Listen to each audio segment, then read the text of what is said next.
Asyhadu an la ilaha illallah wahdahu la syarika lah wa asyhadu anna sayyidana wa nabiyyana Muhammadan abduhu wa rasuluhu la nabiyya ba'dah.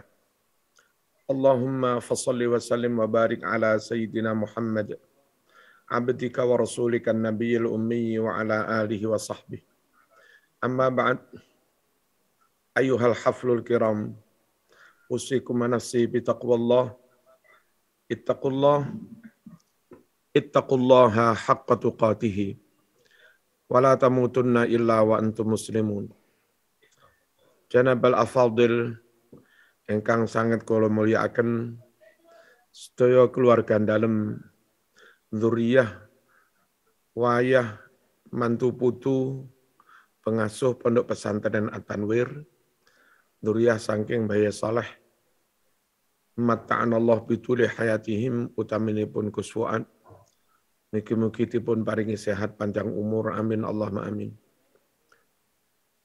Ibu Dr. Ana Muawanah selaku Bupati Bojonegoro, semoga diberi kekuatan, keselamatan, sukses oleh Allah Subhanahu wa taala. Para masyayikh sedaya undangan, para alumni, kaum profesional, kaum intelektual, para pengusaha, para tokoh yang menjadi alumni Pondok At-Tanwir, semoga seperti yang dipesankan oleh Gus Fuad, ampun ngantos dadi kacang ninggal lanjaran, kacang lali kulite, lamun klopo lugur aja ado-ado cekok wite. Amin Allahumma amin. Para wali santri, para alumni, para santri yang aktif, para pengurus, masyarakat umum, para peserta pengajian Zoom dalam rangka Haul Bahagia Saleh. Saya pertama menyampaikan semoga Bahagia Saleh diangkat derajatnya oleh Allah Subhanahu wa taala. Semoga Bahagia Saleh diridhoi Allah Subhanahu wa taala. Kalaupun sedikit punya salah, semoga dia hapus, diampuni oleh Allah Subhanahu wa taala. Amalnya dilipat gandakan oleh Allah Subhanahu wa taala. Anak cucunya diselamatkan oleh Allah Subhanahu wa taala dan kelak dikumpulkan bersama Mbah Saleh. Walladzina amanu wattaba'athum dzurriyyatuhum biiman alhaqna bihim dzurriyyatahum wama alatnahum min amalihim min syai' kullu imri'in bima kasaba rahin. Kaum muslimin rahimakumullah, pertama yang perlu kami pesankan, tetaplah tekun di bidang ilmu. Sekali lagi, ilmu. Pondok saya, pondok panjenengan, pondok Lirboyo, pondok Abu Dharin, pondok manapun, boleh mengurus yang lain. Boleh sedikit mengurus ekonomi, boleh sedikit mengurus organisasi, boleh sedikit mengurus aspek sosial, boleh mengurus sedikit aspek politik mungkin kalau diperlukan pemerintahan. Namun yang namanya pondok itu ussisa awalan, ussisa asasan li talabil ilmi. Pondok didirikan untuk liyatafaqahu fiddin. Karenanya sepenting apapun aspek-aspek duniawi, sepenting apapun aspek-aspek politik, sosial, ekonomi, dan yang lain-lain, jangan sampai itu menghilangkan ruh pokoknya, jangan sampai itu menghilangkan misi pokok pesantren, yakni liyatafaqahu fiddin. Kaum muslimin rahimakumullah, andai pondok saya, andai pondok At-Tanwir, mungkin tidak banyak berperan dalam menelurkan kader-kader yang ahli ekonomi. Mungkin tidak banyak berperan dalam meluluskan generasi-generasi yang ahli politik, ahli pemerintahan. Hanya bisa meluluskan generasi-generasi alumni-alumni yang alim-alim misalnya. Itu sebetulnya enggak terlalu masalah. Sebab masih banyak lembaga-lembaga lain yang misalnya kita nggak mampu meluluskan alumni yang ahli ekonomi, banyak lembaga lain di UNER, di UB yang bisa meluluskan ahli ekonomi. andai lembaga kita nggak bisa meluluskan yang ahli politik, banyak lembaga lain, FISIP dan seterusnya yang meluluskan ahli politik. Andai lembaga kita, pesantren kami, pesantren At-Tanwir, belum bisa melahirkan pengusaha misalnya, maka UI, UGM banyak melahirkan lulusan yang mereka pengusaha, dan yang lain-lain. Nah, tugas kita, tugas yang sangat pokok, yang tidak boleh ditinggalkan adalah, sekali lagi, tafakuh fiddin. Bagaimana santri bersama SDM yang ada, santri bersama kekuatan yang ada di dalam pondok kita, terus-menerus memproses santri, memproses diri, sehingga pada akhirnya saat mereka keluar, mereka mampu liyungdiru qaumahum idza raja'u ilaihim. Mereka mampu melakukan peran amar ma'ruf nahi mungkar, mereka mampu melakukan penegakan agama di lingkungan mereka masing-masing, mereka mampu menyuarakan kebenaran, qulil haqqa walau kana murran, mereka mampu berjuang menyampaikan kebenaran di hadapan siapapun. Afdalul jihad indallah kalimatu haqqin amama sultanin jair. Kaum muslimin rahimakumullah, ini sangat penting sekali karena saya sendiri dari Kota Malang mengamati mulai banyak lembaga-lembaga yang silau dengan sukses di bidang ekonomi, silau dengan sukses di bidang politik, silau dengan kesuksesan di bidang pembangunan dan seterusnya, di bidang pendidikan formal, yang kadang-kadang itu membuat kita meninggalkan misi pokok kita, yakni liyatafaqahu fiddin. Akhirnya, kalau dulu alumni-alumni itu rata-rata pulang menjadi kiai, menguasai kitab kuning, nah karena ada perubahan-perubahan seperti itu, alumni yang menguasai kitab kuning, yang alim, benar-benar alim, baik ilmu riwayat maupun ilmu dirayah. Ilmu riwayat mereka khatam Bukhari, ilmu riwayat mereka khatam Sahih Muslim, mereka khatam Kutubus Sittah, mereka khatam tafsir-tafsir pokok, misalnya tafsir Jalalain, tafsir Sawi, mereka juga tafsir khatam tafsir ahkam, mereka khatam Lataifut tafsir dan seterusnya. Ataupun juga menguasai ilmu dirayah. Mereka mengerti dasar-dasar tentang usul fikih, mereka paham betul tentang qawaidul fiqhiyah, mereka paham betul tentang dasar-dasar mantek dan seterusnya. Nah, dulu alumni itu lulus bisa seperti itu. Nah, sekarang kadang-kadang karena kita silo lalu mengejar yang lain-lain, tugas pokok itu menjadi hilang. Alangkah baiknya kalau tugas pokok itu tetap dipegangi sebegitu rupa, tamasuk sekuat-kuatnya, dan bisa mengejar yang lain-lain. Kalaupun nggak bisa mengejar yang lain-lain, minimal tugas pokok itu nggak hilang. Al-muhafadhah alal qadimis salih, ini yang pokok. Nah, nanti kalau sudah beres al-muhafadhah alal qadimis salih, barulah ngeranggeh titik-titik wal akhdhu bil jadidil aslah. Jangan sampai kita buanter banget dalam hal wal akhdhu bil jadidil aslah, lalu sampai hilang peran al-muhafadhah alal qadimis salih. Apalagi sampai lawala lal muhafadhah walal akhdhu. Muhafadhahnya dedel-duel, akhdhunya juga enggak sampai berhasil. Akhirnya terus kita enggak ngalor, enggak ngidul. Dan sekali lagi, andai pondok saya, mungkin pondok At-Tanwir, belum bisa melahirkan ekonom, belum bisa melahirkan pengusaha, enggak apa-apa sebetulnya. Karena UNER, ITS, UB, UM, UGM, UI siap melahirkan itu semua. Tapi kalau misalnya kita enggak melahirkan ulama, UM, UB, UI, UGM enggak mampu melahirkan ulama. Bahkan kadang-kadang yang UIN sekalipun sulit melahirkan ulama. Sekali lagi, tugas pokok kita adalah muhafadhah alal qadimis salih, yakni tafaqquh fiddin. Hadirin rahimakumullah, ilmu salaf ini sangat penting. Di belakang kula niki wonten kitab-kitab yang insyaallah panjenengan ugi kagungan. Kita punya naskah Bukhari yang ala Indonesia lah, lawas-lawas.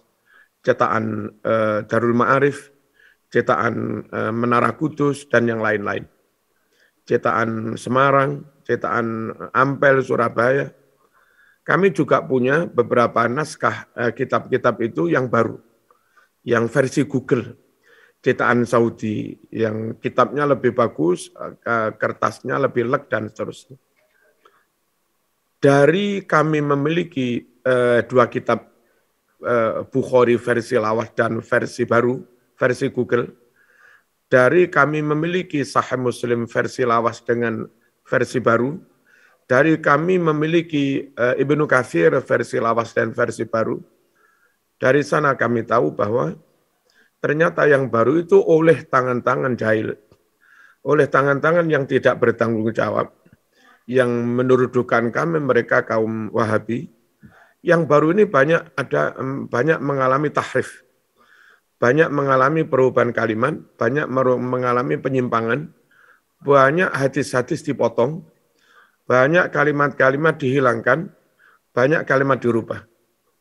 Nah, kalau sampai umat yang sekarang ini membeli kitab yang baru-baru, terus mereka nggak tahu kalimat-kalimat itu sudah ada tahrif, kalimat-kalimat itu dirubah, kalimat itu diselewengkan. Bagaimana cara menyelamatkan umat dari penyelewengan ini? Bagaimana cara menyelamatkan umat dari penyimpangan ini? Penyelamatannya adalah harus ngaji kepada kiai-kiai, yang mana kiai-kiai itu masih menyimpan kitab-kitab yang lawas. Pengalaman kami sering ngaji di sini itu, anak-anak membeli kitab yang baru, itu sekali ngaji itu mungkin kalimat yang salah bisa 5 kali sampai 10 kali. Nah, dengan ngaji kepada kiai salaf, dengan ngaji kepada pondok salaf, dengan ngaji kepada kiai yang punya kitab lawas, dengan ngaji kepada kiai yang kitab lawasnya itu pernah dingajikan kepada Mbah Yai Lawas. Dalam hal ini mungkin Mbah Sahal, mungkin Mbah Soleh, mungkin Mbah Fakih, Mas Kumambang, dan seterusnya. Dengan cara itulah maka barangkali ada santri baru memegang kitab anyar, maka kalau kitab anyar mereka itu ada kesalahan, ada tahrif, bisa ditashih saat mereka ngaji dengan kita yang memang punya kitab yang lawas itu. Makanya sekali lagi, ngaji salaf itu penting sekali. Mendalami kitab salaf itu penting sekali, antara lain, karena banyak kitab-kitab cetakan baru sudah dirubah, maka untuk meluruskan hal itu supaya umat megang kitab yang benar, mereka harus ngaji kepada kiai salaf yang punya kitab lawas, yang mana kitab lawas itu pernah mereka ngajikan, gurukan kepada ulama yang lawas juga, ulama yang salaf. Nah, di kami, di Atanwir, juga di pondok-pondok lain penting tetap memegangi ngaji yang salaf ini. Kalau sampai ini ditinggalkan nyun sewu, terus rata-rata pakai kitab yang meninggalkan kitab lawas. Bagaimana kalau sampai terjadi di kurikulum ada penyimpangan, lalu di buku ajar ada penyimpangan, gurunya nggak ngerti kalau itu ada penyimpangan, muridnya memegang kitab yang di situ ada tahrif, ada penyelewengan, ada penyimpangan, maka upaya untuk mempertahankan asalah, upaya untuk mempertahankan orisinalitas ajaran agama Islam itu menjadi sulit. Karena gurunya sudah tidak salaf, tidak memegang kitab lawas, lah muridnya juga seperti itu. Pesan kami pertama, terus ngaji kitab kuning. Silahkan santri itu membeli kitab yang baru-baru, tapi Mbah Yai yang mengajar harus pakai kitab lawas, yang dulu mungkin pernah disai, dimaknani bersama Mbah Soleh, bersama Mbah Sahal, bahkan mungkin itu dimaknai Mbah Soleh ketika ngaji di Abu Dharim, ketika ngaji di Mbah Soleh Mas Kumambang misalnya, Mbah Fakih Mas Kumambang. Yang pertama itu. Yang kedua, pengkaderan atau kaderisasi, baik dari alumni atau ustadz, atau mungkin keluarga dalam, untuk terus mondok dan menguasai kitab-kitab salaf itu sangat penting sebagai regenerasi, saya suatu saat meninggal, Gus Fuad suatu saat meninggal, agar Pondok Nggase, Pondok Panjenengan kepada santri tetap diajarkan kitab-kitab lawas, maka si pemangku pondok dan ustadz-ustadznya harus mereka-mereka yang ngaji di pondok salaf juga. Oleh karenanya, memasukkan anak ke langitan sangat penting. Memasukkan anak, putra, menantu, atau cucu, atau mungkin alumni yang baik-baik ke Pondok Ploso, Lirboyo, Sidogiri sangatlah penting. Mengapa? Di sanalah anak-anak kita akan mendapatkan ilmu salaf. Anak-anak kita akan dibekali dengan ilmu-ilmu alam untuk menopang, mendukung bagaimana bisa memahami ilmu-ilmu yang salaf itu. Di sanalah anak kita dihatamkan Juar Maknun, di sanalah anak kita dihatamkan Ukudul Juman, di sanalah anak kita dihatamkan Aluma, di sanalah anak kita dihatamkan mulai dari Imriti, Mutamimah, sampai Alfiyah, sampai mungkin Ibnu Aqil, sampai Mughni Labib, dan seterusnya. Dan kitab-kitab yang lain. Insya Allah dengan terus begini, yang lain akan katut-katut dewi. Yang lain akan katut-katut dewi. Akan melok-melok sendiri.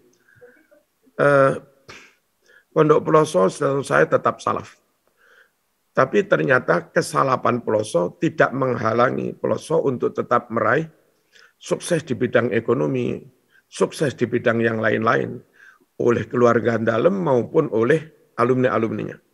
Pondok Lirboyo tetap salaf. Tapi ternyata kesalahan Lirboyo tidak menghalangi alumni atau keluarga dalam untuk mengejar sukses di bidang yang lain juga. Begitu pula Sidogiri dan yang lain-lain. Jangan sampai kita itu misalnya menjadi seperti yang dikatakan di dalam kitab Mutamimah itu.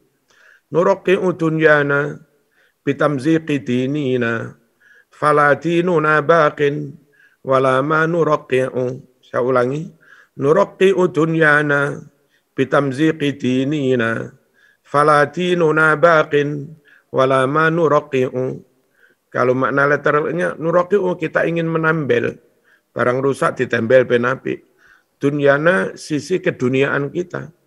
Tapi caranya enggak benar, bitamziqi dinina, dengan nyuwek-nyuwek merobek-robek agama. Kepingin sugih sampai korupsi-korupsi.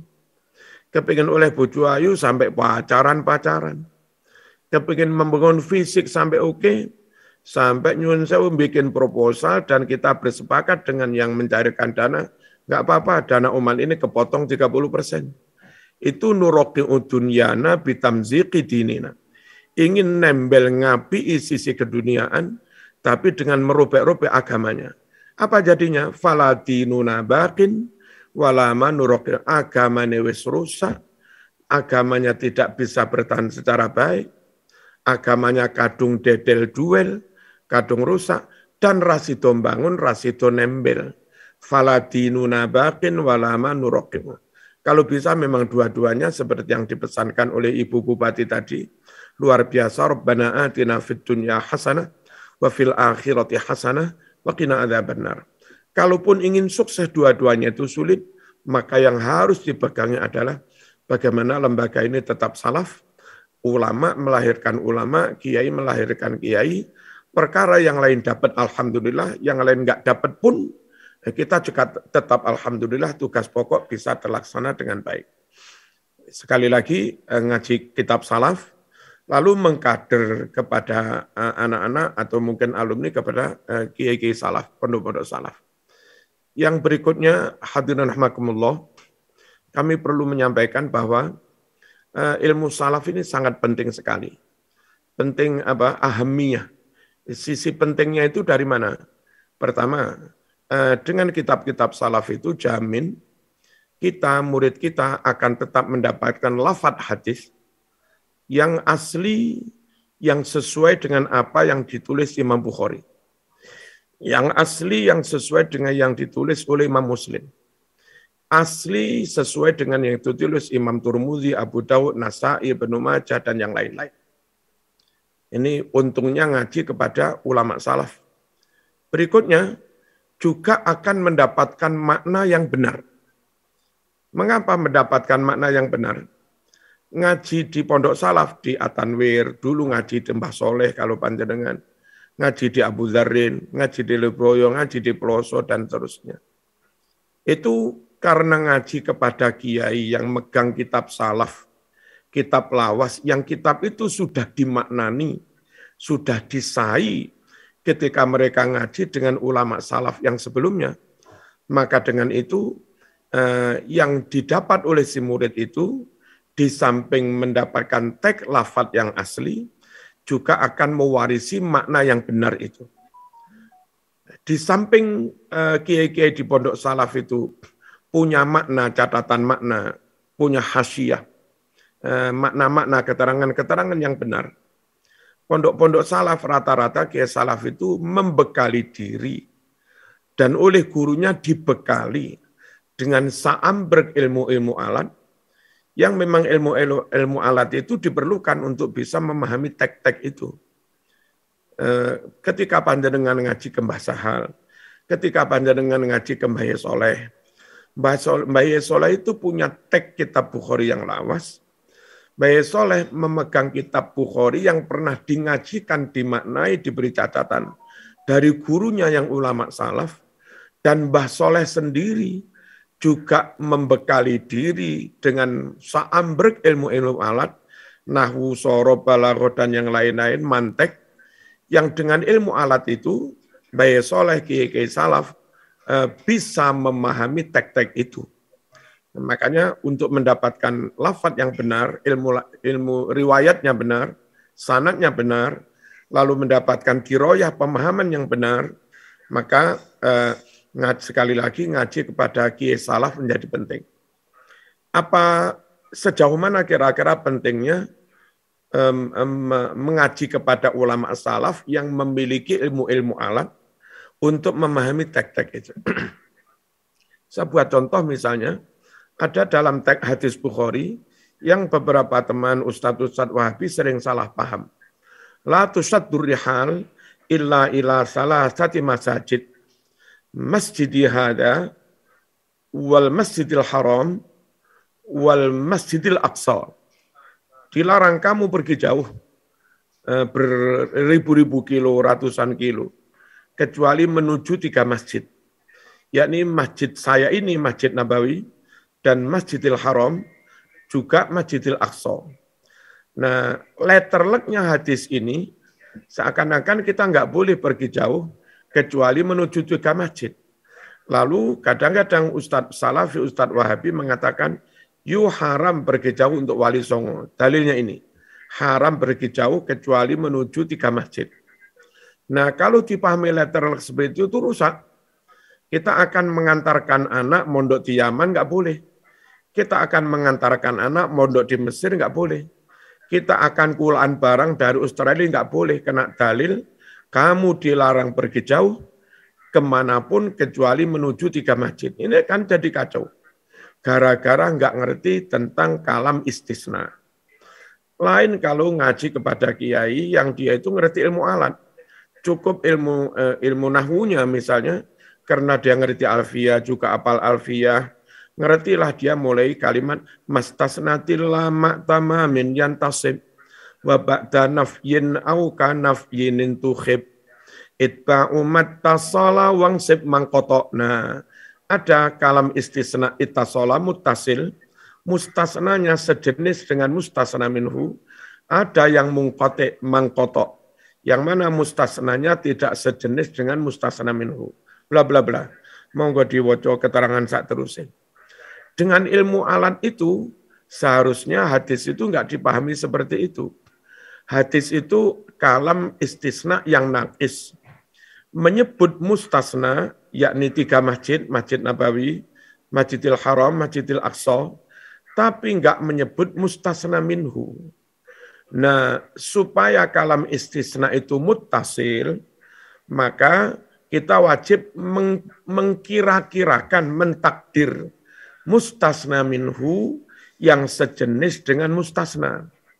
Karena mustasnanya menyangkut 3 masjid, maka sebetulnya mustasna minhunya juga menyangkut masjid. Jadi kalimat itu kalau dijadikan kalam tam, lalu dikira-kiranya ada mustasna minhu, kira-kira nanti jadi begini, kamu dilarang pergi jauh ke masjid manapun, kecuali menuju Masjid Nabawi, Masjidil Aqsa, Masjidil Haram. Dan kalau begitu secara nahwiyah benar, secara akliyah juga benar. Mengapa enggak boleh pergi jauh jamaah ke masjid manapun, kecuali menuju 3 masjid itu? Karena semua masjid selain 3 masjid itu nilainya sama. Panjenengan jamaah di komplek Masjid At-Tanwir dapat pahala 27, saya berjamaah di masjid komplek pondok saya dapat 27, saya jamaah di masjid kampung saya dapat 27, adoh-adoh jamaah di masjid Yaman ya dapat 27, adoh-adoh jamaah di masjid Mesir ya dapat 27, adoh-adoh jamaah di masjid Amerika ya dapat 27. Karena masjid yang jauh-jauh yang manapun selain 3 masjid itu nilainya sama, maka kalau sekedar ke masjid untuk jamaah lalu jauh-jauh, muspro, kehilangan waktu, kehilangan tenaga, kehilangan biaya, toh pulang hanya dapat pahala 27, muspro, eman-eman. Makanya Nabi melarang, enggak usah kamu pergi jauh ke masjid manapun, kecuali 3 masjid. Lain kalau Masjid Nabawi, aduh kita ingin jamaah ke Masjid Nabawi, kehilangan waktu, kehilangan tenaga, kehilangan biaya, enggak apa-apa. Sebab sekali berjamaah di Masjid Nabawi, pulang dapat pahala kelipatan 1000 dibanding jamaah di masjid yang lain. Kita jauh-jauh ke jamaah ke Masjidil Haram, kehilangan biaya, kehilangan waktu, tenaga, enggak apa-apa. Kita pulang dari sana, sekali berjamaah di Masjidil Haram, dapat kelipatan pahala 100.000 kali lipat dibanding kita berjamaah di masjid yang lain. Begitu juga Masjidil Aqsa dapat kelipatan 500 kali. Nah, selain 3 masjid itu nilainya sama. Jadi makbul banget kalau hadis ini hanya dikontekkan masalah masjid agar istisnanya menjadi muttasil, di mana mustasnanya sejenis dengan mustasna minhu, dan masuk akal kalau itu dilarang karena muspro itu tadi. Nah, lalu yang tidak mengerti tentang kalam istisna begini, kurang ilmu alatnya, membabi buta lalu mengatakan haram pergi jauh kecuali menuju 3 masjid. Repot, saya akan pengajian ke Banyuwangi, ketemu orang begitu dikatakan haram pergi jauh ke Banyuwangi kecuali menuju 3 masjid, kan jadi enggak karu-karuan. Nah, ini perlunya kita ngaji kepada kiai salaf yang beliau pernah mewarisi sanad ilmu dari gurunya yang salaf. Mereka memegang kitab yang lawas, yang asli, yang belum ada tahrif, dan beliau-beliau sendiri juga membekali, melengkapi diri dengan ilmu-ilmu alat, yang ilmu alat itu mereka perlukan untuk memahami tek-tek itu. Contoh lain misalnya, idza mata ibnu adama in qata'a anhu amaluhu illa min salasin, sadaqatin jariyatin, aw ilmin yuntafa'u bihi, aw waladin salihin yad'ulah. Hadis ini mau fulan-fulan, teksnya hampir sama. Ilmu riwayatnya sama. Mendapatkan teks yang relatif sama. Tapi ketika masuk dalam pemahaman ada yang beda-beda. Yang satunya, ini mas, sudah putus. Kalau mati putus. Kalau putus, maka kamu nggak bisa mendoakan. Muspro. Doa orang hidup kepada orang mati nggak nyampe, putus. Nah, padahal kalau ngerti ilmu nahwu dikit aja sudah. Amaluhu in qata'an anhu amaluhu, hak dhamir anhu itu rujuk kepada si mayit itu.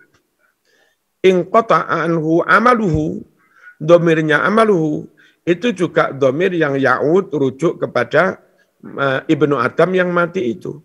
Sehingga menurut hadis ini yang putus itu amalnya yang mati. Ngapain lalu dipahami yang putus doanya orang yang hidup? Domirnya kembali kemana?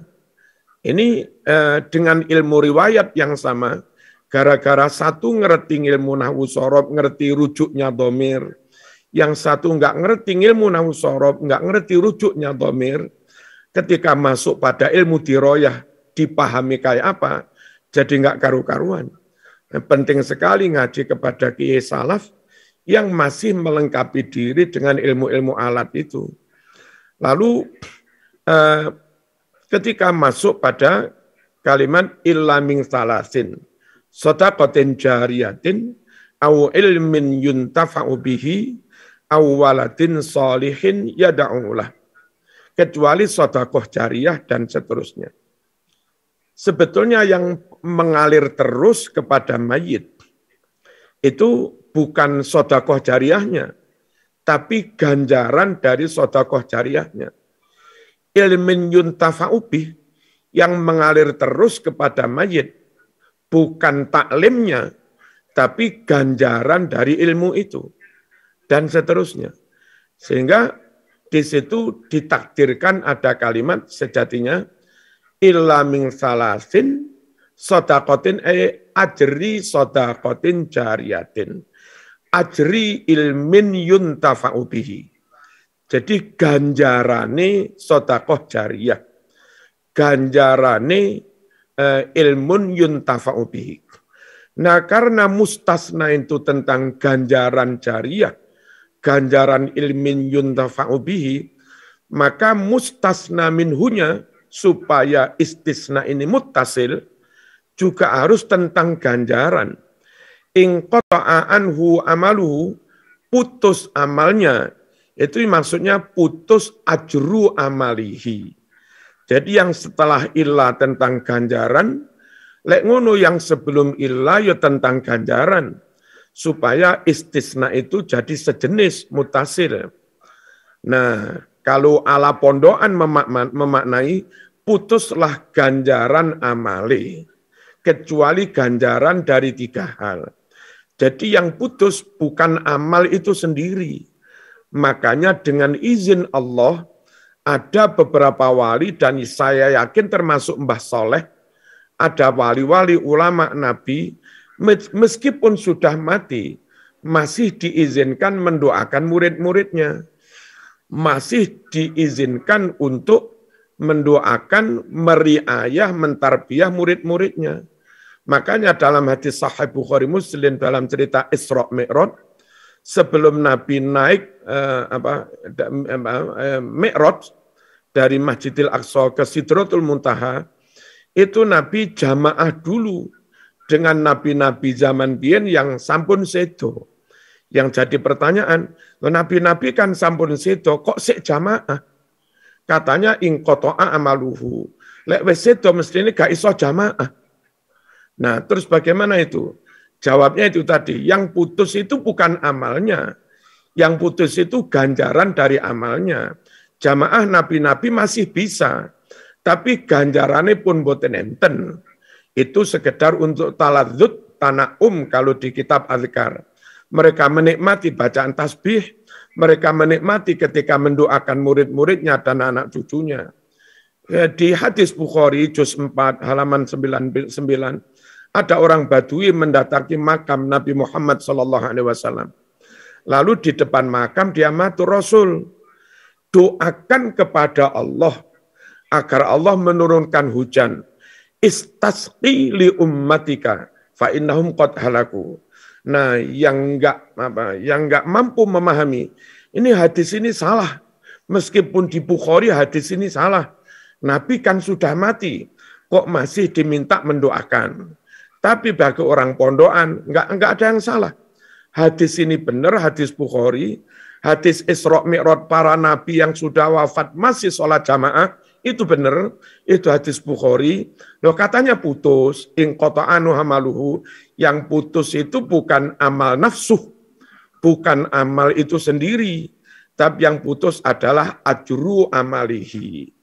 Makanya setelah bubar perang Badar, Nabi memanggil-manggil mereka yang sudah mati, ya fulan, ya fulan, ya fulan, dipanggil-panggil.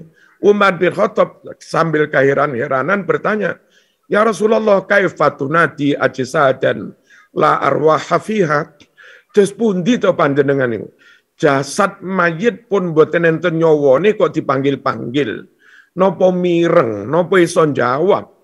Apa kata Nabi? Lasta ya Umar bi asma'a lima aqulu minhum. Kamu wahai Umar, meskipun kamu masih hidup, bukan berarti kamu lebih bisa mendengar daripada mereka yang sudah mati terhadap apa yang aku ucapkan ini. Nah, dengan ilmu alat, kita tidak perlu membentur-benturkan antar dalil, kita bisa mencari celah, dalil itu sisi kebenarannya di sini, dalil itu dilakokni di sini, hamlud dalil ala hadza, hamlul lafzi ala hadza, hamlul lafzi ala makna zahir, hamlul lafzi ala makna ba'id, hamlul lafzi ala makna qarib, hamlul lafzi ala makna majazi, hamlul lafzi ala makna hakiki, dan seterusnya kita tahu karena kita punya alatnya. Sekali lagi, ngajilah, pegangi ilmu-ilmu salaf, ngajilah, bacalah terus kitab-kitab salaf, dan kader anak-anak untuk tetap ngaji kitab-kitab salaf kepada ulama salaf yang beliau-beliau memang membekali diri dengan ilmu-ilmu yang diperlukan itu. Nahwu sorob dan yang lain-lain. Hadirin rahimakumullah, dalam Al-Quran ada sesuatu yang menggelitik, yang itu kita baru paham kalau kita punya ilmu alatnya. Laukana fihima alihatun illallahu lafasadata. Saya ulangi, laukana fihima alihatun illallahu lafasadata. Kalam ini kalam tam mujab. Ada mustasna minhu lafad alihatun, ada mustasna illallah, lalu mujab karena enggak ada nafi. Nah, seharusnya kalau ini mujab, seharusnya lafad illallah itu nasab. Karena kalau kalam istisna itu tam mujab, mustasnanya wajib nasab. Seharusnya laukana fihi ma alihatun illallah, mestinya begitu. Contoh misalnya, fil fasli tullabun illa zaidan, wajib nasab. Fil jama'ah fil hadirin jami'ut talamir illa zaidan, di antara jamaah semua siswa datang kecuali Zaid, wajib nasab karena kalamnya itu tadi tam mujab mastasnatil lama tamamin yantasib wajib diwaca nasab. Tapi kenapa ini kok rofa? Laukana fihi ma alihatun illallahu. Ternyata para rawuh ketemunya di ilmu mantek bahwa illa di sini bukan bimakna illa istisna, tapi illa di sini bimakna ghairu. Jadi kalau dimaknai begini, laukana fihi ma alihatun ghairullah la fasadata. Lamun ning langit bumi ono pangeran-pangeran sakliyane Gusti Allah, rusak kabeh. Nah, supaya enggak rusak, ojo ono pangeran sakliyane Gusti Allah. Gusti Allah tok ae, jangan ada yang lain. Nah, itu bimakna ghairu. Laukana fihi ma alihatun ghairullah, sehingga bukan menjadi istisna, tapi menjadi naat. Laukana fihi ma alihatun ghairullah la fasadata. Lamun neng langit bumi ono pangeran-pangeran sakliyane Allah, mongko dadi rusak langit bumi. Supaya ne ora rusak, jangan ono pangeran sakliyane Gusti Allah, kudu Gusti Allah tok sing ono. Ini benar dan ini tauhid. Kalau enggak ngerti lalu illa dimaknai istisna beneran, lalu dimaknai begini, laukana fihi ma alihatun illallah.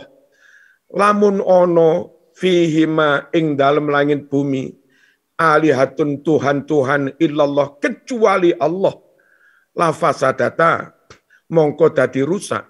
Kalau di langit bumi ada Tuhan-Tuhan kecuali Allah, dadi rusak. Lah supaya enggak rusak piye? Silahkan ada Tuhan-Tuhan yang lain asal Allah juga ada. Ini kan musyrik jadinya. Nah, supaya tetap tauhid, maka ilahnya bimakna ghairu. Karena ilah di sini bimakna ghairu, lalu ghairu menjadi na'at, maka illallahu dibaca rofa. Karena sejatinya ganti i'rabnya ilah yang na'at dari alihatun itu tadi. Dan masih banyak lagi, penting sekali, tetap tamassuk bis salaf, tetap tamassuk bi ulama salaf, tetap tamassuk bi kutubis salaf. Di sanalah ada sanad, di sanalah ada teks yang asli, belum dirubah-rubah. Di sanalah kita ketemu guru yang mewarisi sanad ilmu dari gurunya. Di sanalah kita ketemu guru yang megang kitab, yang kitabnya sudah dimaknai, dihasyiai dari guru yang sebelumnya. Ada pewarisan ilmu, dan di sanalah kita ketemu guru yang menguasai ilmu-ilmu alat, yang itu sangat penting untuk bisa memahami teks itu secara benar. Dengan begini insya Allah ada harapan, maka ada harapan apa? Ilmu riwayatnya benar, dapat teks yang asalah, yang asli orisinil, ilmu diroyahnya juga benar. Bermodal ilmu yang benar itulah kita berkiprah, pondok kita dirikan, murid kita ajar, diajar dengan ilmu yang benar itu tadi, dan dengan begitu maka fungsi pondok sebagai tempat tafakuh menjadi baik. Liyatafaqahu fiddin.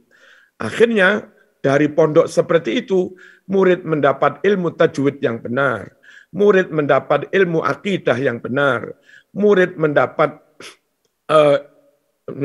ilmu tentang fikih, usul fikih yang benar, murid mendapatkan tadbik, praktek yang benar, dan selanjutnya ketika semuanya benar, maka berhak, ada hak dan kewajiban kebenaran itu untuk kita sampaikan kepada orang lain, ulil haqqa walau kana murran.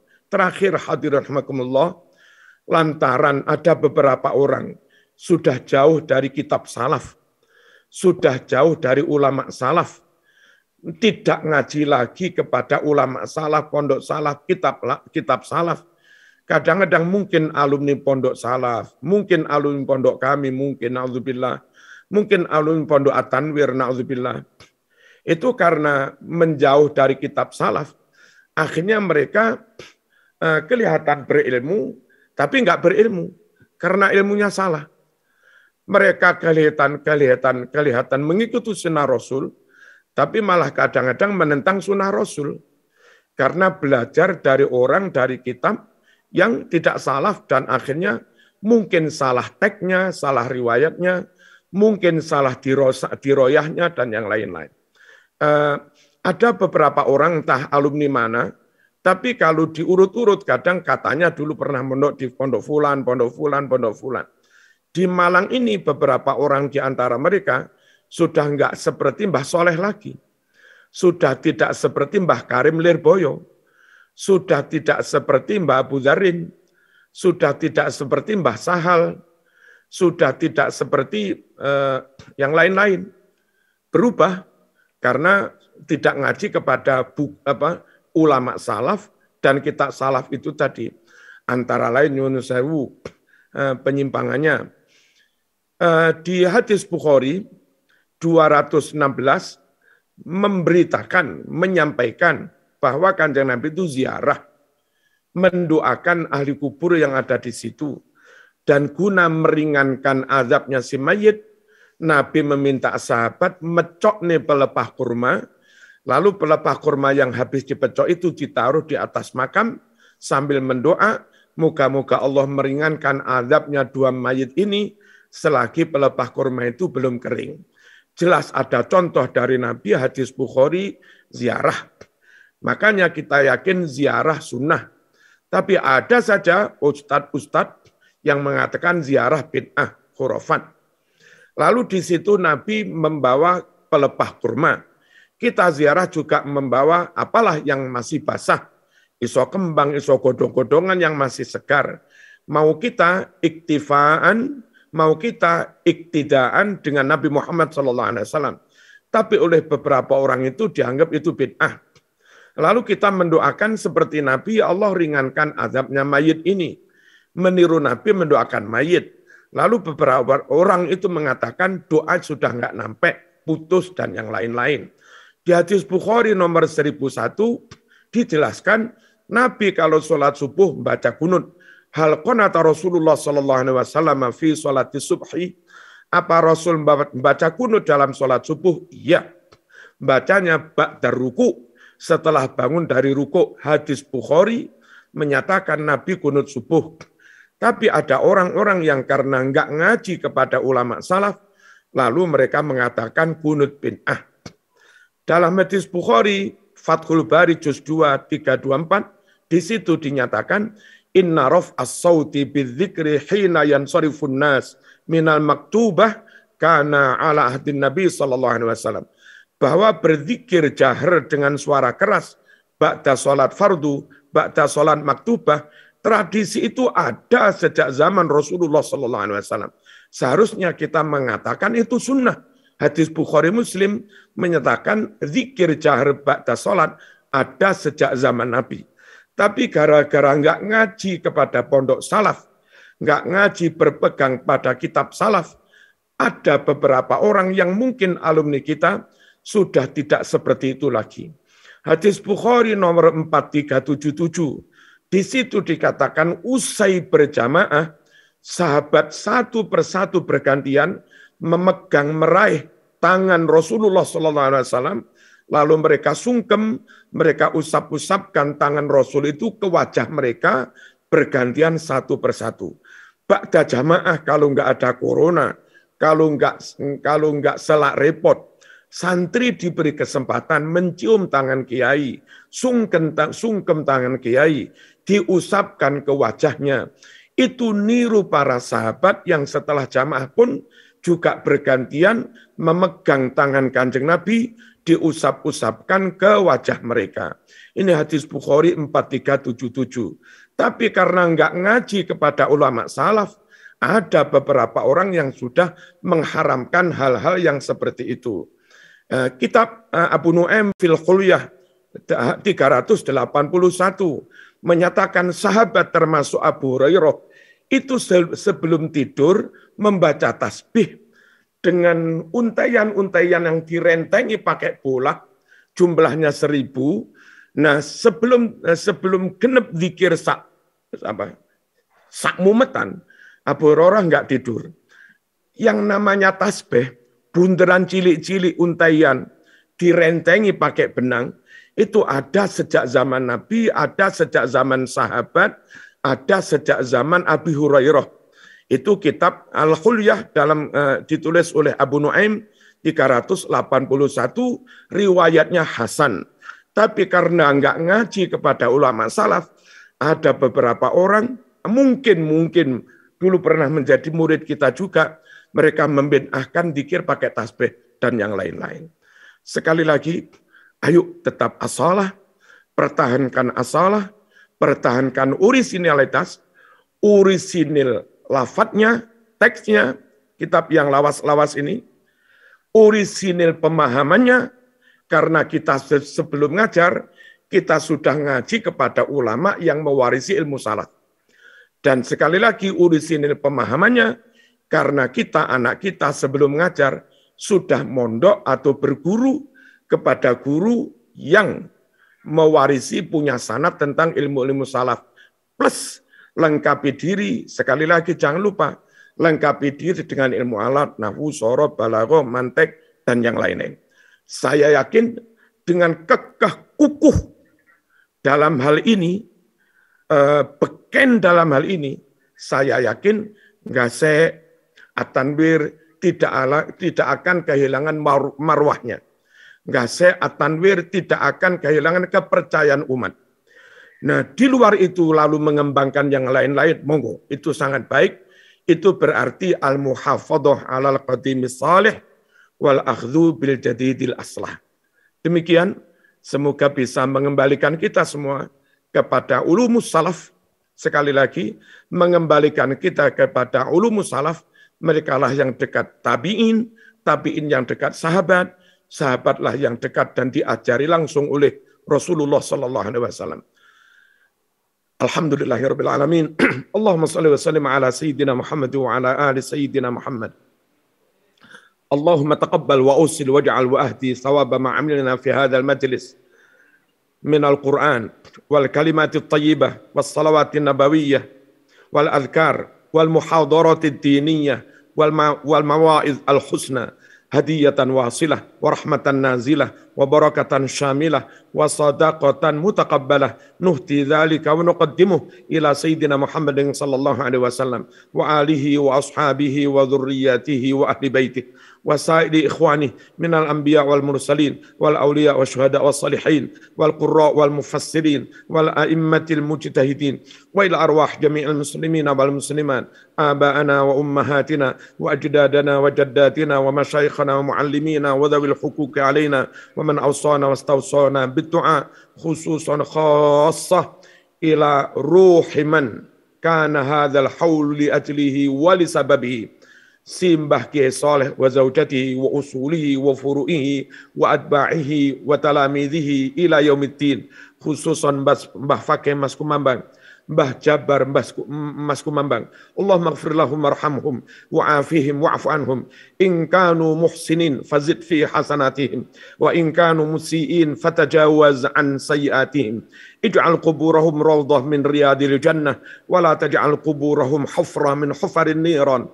Allahumma la tahrimna ajrahum wa la taftinna ba'dahum waghfir lana wa lahum waj'alil jannata maswahum. Allahumma innahum atauka wa asbahu fuqara ila rahmatika wa anta ghaniyun an adzabihim farhamhum wa la tu'adzibhum innaka antal ghafurur rahim. Allahumma bikaramatihim wa barakati ulumihim wa salahi da'awatihim ij'alna wa ahlana wa auladana min dzurriyyatin salih min khirriji wa khirrijat Pondok At-Tanwir min ahlil ilmi wal khair wa ahlir rahmah wa ahlil barakah wa ahlis sihhah wa ahlil afiyah wa ahlis sunnati wal jamaah wa ahlit ta'ah wa ahlil ikhlas wa ahlil jannah wa la taj'alna wa iyyahum min ahlil jahli wad dhair wa la min ahlil bala wa la min ahlil masaib wa la min ahlil fitan wa la min ahlil afat wa la min ahlil awbi'ah khususun virus corona wa la min ahlil bid'ah wa la min ahlil dalalah wala min ahli ma'asi wal munkarat wala min ahli riya wala min ahli nar. Rabbana atina fid dunya hasanah wa fil akhirati hasanah